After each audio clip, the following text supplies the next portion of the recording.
ریاست خدمات نظارت دولتی در ساحه مهنت، مهاجرت و شغل اهالی در ولایت ختلان میگوید ده‌ها یارمرکه جایی کار گذرانید، اما شماره کارجویان همانا زیاد است. کمبود جای کار و مرد کاربازار شهری باختر مرکزی ولایت ختلان نیز نشان می‌دهد.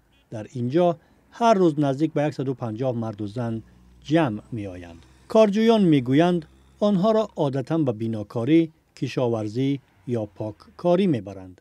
دستمزد به حجم و مهلت بستگی داشته آنها از 20 تا 100 سامانی درآمد میکنند، ولی نه هر روز. ملیکه قیزیلبکова، یک زن 58 ساله از شهر باختر، در روزهای سرد کار پیدا نکرد. او و زنان دیگر دست خالی به خانه برگشتند.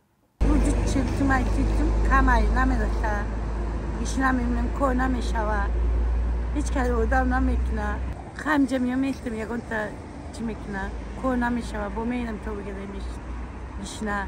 مقامات در جنوب تاجیکستان میگویند که مخصوص جایهای کاری خالی را اعلان کرده است. افرادی بیکاری مثل ملیکه قیزیلبکova که معلومات عالی و شغل ندارند میگویند کاری که پیشنهاد می شود ماهانه ناچیز دارد. اویلوک کمای ما نمیرم، ما کوارترش تگیم بخونه بیداریم. 700 کوارتر میتیم.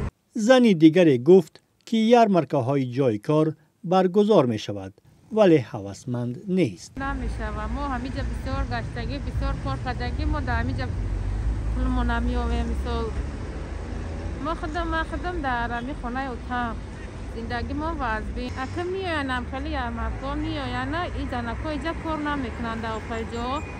اینجا دا همه اویلی کپیه. اینجا دا همین روز کاری ما نکار میکنه، بگاه کشید در دستامون پولمون نمیگیره، خونه میریم. مقامات افرادی بیکار را به کسب آموزی رایگان دعوت کرده است، اما بیکارانی که در مرد کار بازار هستند میگویند نمیتوانند یک ماه کسب آموزی کنند چون نان آوری خانه هستند. همچنین آنها گفتند به خاطر معاش کمی کارهای پیشنهادی آنها به یارمرکه ها توجه ندارند. عموما کاردهندگانی که جاهای کاری خوب دارند و ها با دیگر واسطه ها آن را پر میکنند. به یارمرکه ها این جای کاری را نمیبرند. آن جاهای کاری که در مقامات شغل اهالی به خرج گرفته میشد، مانند همین یارمرکه های جاهای کاری که تا درجه پرمحصول نیستند. جاهای کاری که معاش موزی مهنتی کم داشته اساساً.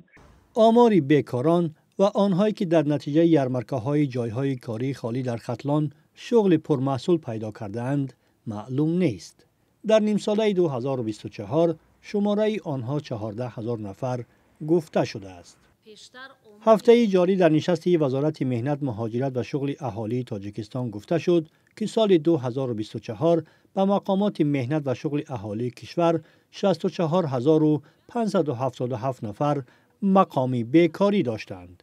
این نهاد گفت که در نتیجه گذرانیدن 911 یارمرکه های جایهای کاری خالی 12,556 نفر به جای کار تأمین شدند.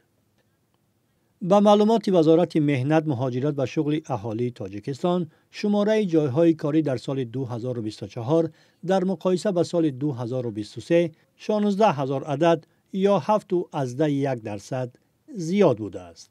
امام علی رحمان رئیس جمهوری تاجیکستان در پیام سال 2024 گفته بود تا 5 سال آینده 1,400,000 جای کاری نو تأسیس دهند. خود همین سال بانک جهانی در مورد اقتصاد تاجیکستان گفت که نمیتواند برای اهالی افزاینده‌اش جایهای کاری مناسب فراهم سازد. بیکاری یک مشکلی اصلی تاجیکستان است و از این رو سالانه هزارها نفر به خصوص نیروی جوان کاری به روسیه و کشورهای دیگر مهاجر می شوند.